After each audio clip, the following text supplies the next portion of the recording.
Hello, Royal Family. Great to see you, even if it is virtually. My name is Tim Trussler. If you haven't met me before, I've been at Royal Family, I believe 8 camps so far. Started off as a counselor and am now the Dean of Men. I am also the training director, so get used to this mug. You're going to be seeing it for the next month or so. Okay, so we've got a training coming up this Sunday, 3 o'clock, and it is a virtual training. It's in Zoom, so yay or boo, depending upon your opinion, but it is going to be in Zoom. If you're familiar with Zoom, whether from helping your kids in school, attending work, virtual Bible studies, whatever it is that you've done with Zoom, then great. You can hit stop, you can ignore this, whatever.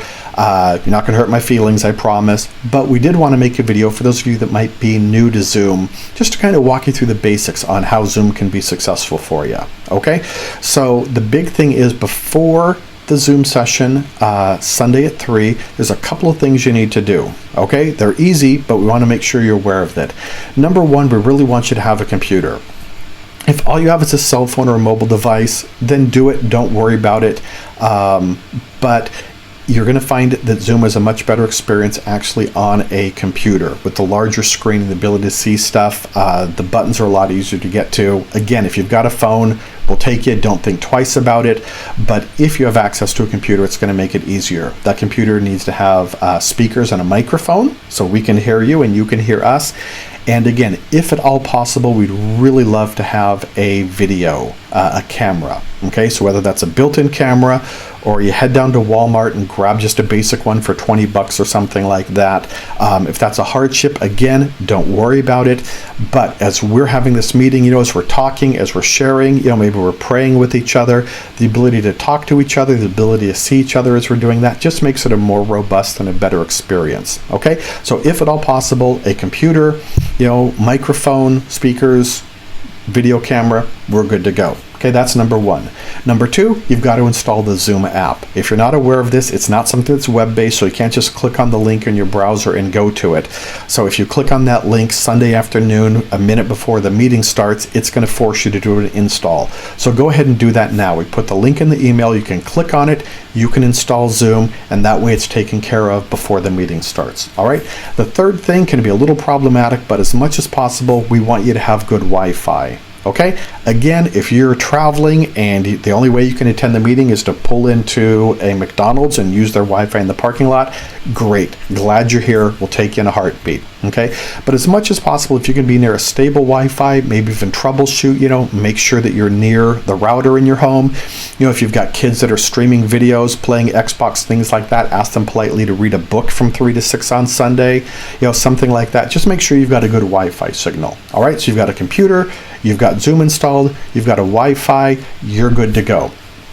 So what's going to happen is Sunday, you'll click on that invite link that's in the email, and it's going to take you to the Zoom room. If you have any questions or a little shaky on it, we're going to be there at least as early as 2:30, so feel free to show up early and just check it out and see if it works. But the meeting starts at 3.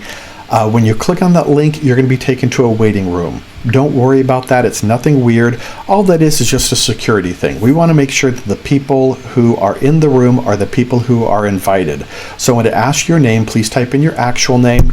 I love Zippy the Pinhead as much as everybody, but please type in your full name.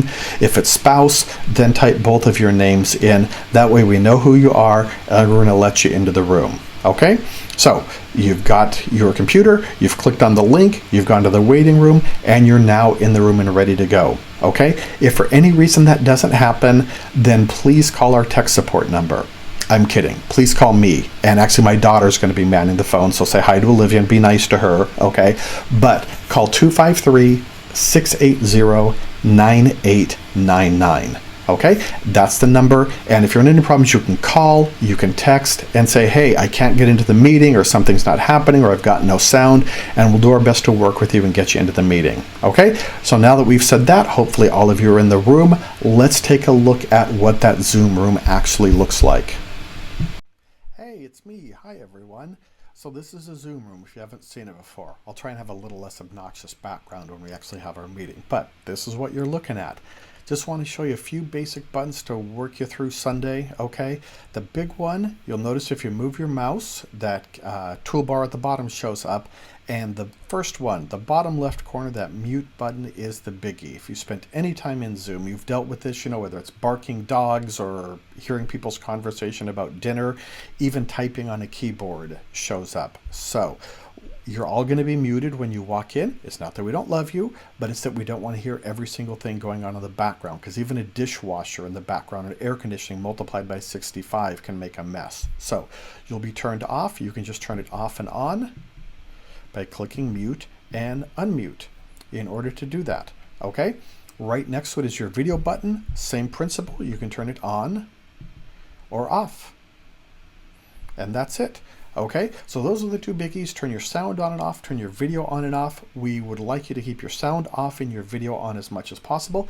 Having said that, we realize this is a 3-hour Zoom training, okay? We're gonna take breaks, we're gonna stretch, we're gonna do activities, but if at some point in time you say, I can't sit in this chair for another second, honor system, you know, turn your volume up so you can hear it and stretch. Go for a walk around the house, something like that. Again, it's honor system. Don't head off to Starbucks, but we understand that for some of you, this is the optimal way of training. Do what you need to do in order to make it work. Okay, so that's your mic and your video. If you click on participants, in the top right corner, it'll give you a list of everybody in the meeting. The one we really want to make sure you have on is chat. That is usually in the bottom right corner, okay? And that does two things. One, if someone puts something in the chat box, you know, they ask a question, they make a comment, they put a link to a resource, something like that, it allows you to see it. Also, if you've got something you want to contribute, you can type it in. As much as possible, we prefer that if you've got a question or something like that, or want to share something, actually put it in the chat. In the Zoom meeting, everybody kind of chiming in can be a bit of a mess. So what works best is if you've got a question or something, type it in. A lot of times you might even answer your question in 30 seconds. If not, we're going to make it a point after every slide and after every presentation to circle back and make sure we answer your questions. Related to that, please keep the chat related to the training. Please don't ask everybody if they have a good pumpkin pie recipe or something like that. In order for us to monitor that, we want to make sure that it's just stuff that's related to the training. Okay, so those 4 buttons. We also recommend on view that you have it set on speaker. That means you're going to have everybody up at the top probably, and you can scroll left and right to see them, but whenever somebody's talking, whether it's me or someone asking a question or another presenter, they're going to be in the large square. Otherwise, you're doing this the entire meeting, trying to find out who's talking. So we recommend speaker on that. Okay, so that's the buttons on there. The one other thing we want to tell you about is we are going to be using breakout rooms. This can be a little disorienting if you've never been in one. What that means is that at certain points in time, you know, when we're meeting at the beginning for prayer, when we're having discussions, the same way we would in a face-to-face, we want to put you in a small group, maybe 6 to 8 people. Rather than have 65 people trying to talk at once, we'll put you in a small group. The great thing is you don't have to do anything. I'll tell everybody you're going into breakout rooms now. In about 2 or 3 seconds, you should go into a different room. There should be 6 or 7 people in there with you, and you have a chance to talk, share, eat, pray, whatever it is you're doing during that time. When your time is up, you'll get a message saying this room is ending. It's going to close in 60 seconds. That gives people a chance to finish what they're saying, but do be aware at 60 seconds, it is going to close. The room will shut down and everybody will go back to the main room. Okay, so the great news is you don't have to do a thing. You'll go into the breakout room, you'll return to the main room, but that gives you a chance to kind of have a little bit of small group discussion and time as well.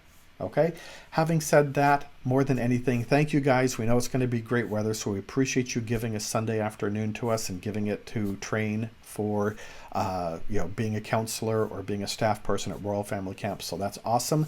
Otherwise, enjoy the rest of your week, and we'll see you all Sunday at 3.